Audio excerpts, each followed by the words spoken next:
We're getting a little bit more relief at the pump, but will it stay? National average gas prices in the United States have fallen below $4 a gallon for the first time since early March. The average today standing at $3.99, just short of $4 a gallon. Still, though, around 80 cents higher than this time last year. Let's bring in Tom Kloza, Global Head of Energy Analysis at OPIS, who joins us now.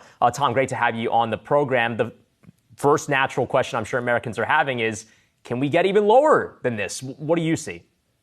We'll get a little bit lower. We've had 58 days of lower prices consecutively. That's by no means a record. We were once on a 124-day streak of lower prices. But I think that probably the worm's going to turn here in a little bit. Demand destruction has stopped, and it's probably stopped us with about 8 to 10% of less consumption than we saw last year. It probably doesn't get necessarily revived because we're too late in the summer for that. And a more telling number, I think, is that if you look at the most common price, in the first half of June, it was commonly $4.99.9. Now it's about $3.59.9. So it's dropped $1.40. That's $500 million a day. So it's good news on inflation. But don't get used to the numbers below $4 right now. There's a lot of challenges in the supply sector. So, Tom, break down some of those challenges, some of the things that might cause prices to ricochet back up. Sure. Well, crude oil has bounced off of some highs, and they really bounced off of some key support technically.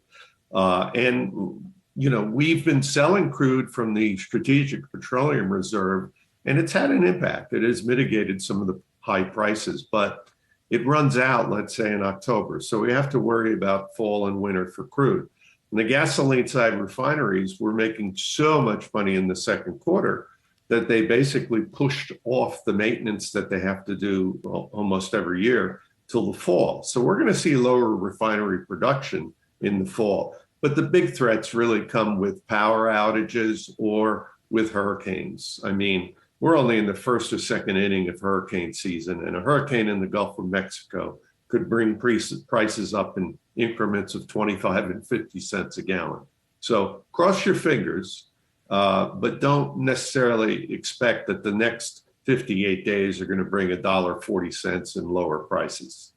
Tom, let's talk about kind of the overall picture in terms of production. OPEC, the oil production rising. In fact, we actually seen some projections from OPEC that the global oil market could tip into a surplus in this quarter. How do you think that aspect of things factor into prices? Well, for everybody that's predicting a surplus, there's plenty of folks, including Goldman Sachs, that are predicting a large deficit. So it's really an extrapolation, and it's more of an abstraction right now.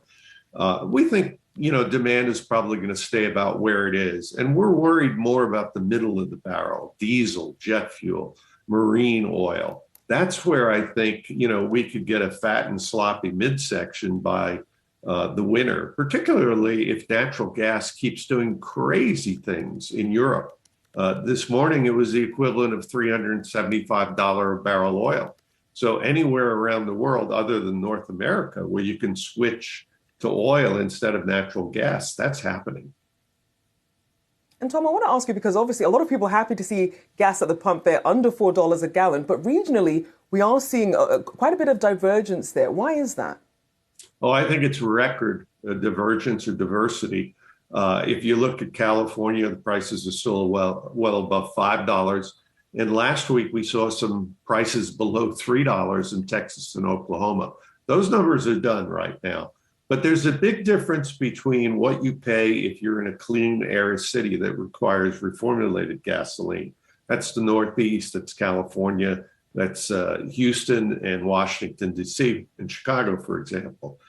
Conventional gasoline, which is much more difficult to make in the summer, is much more expensive. And one of the problems is that European refineries, who usually give us substantial amounts of gasoline all year, they're struggling with those high natural gas prices and the rerouting or the different flows that are now happening with Russian crude and Russian molecules of all kinds.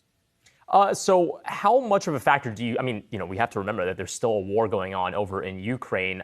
Has that story already kind of fully bled in terms of the offlining of Russian supply, or do you think that the headlines coming out of Eastern Europe still very much remain relevant to where we could see prices going over the next few months? Very relevant. We're at intermission in an opera that I hope is not a tragedy. And perhaps we could wake up one morning and the war is over and it turns into a comedy with lower prices for energy. But right now, I'd say we're in intermission. The next real chapter is as we go into winter and Europe faces those really steep natural gas costs and steep prices for heating oil, jet fuel, and diesel. All right, Tom Kloza, always good to have you on the show. Thank you for joining us this afternoon.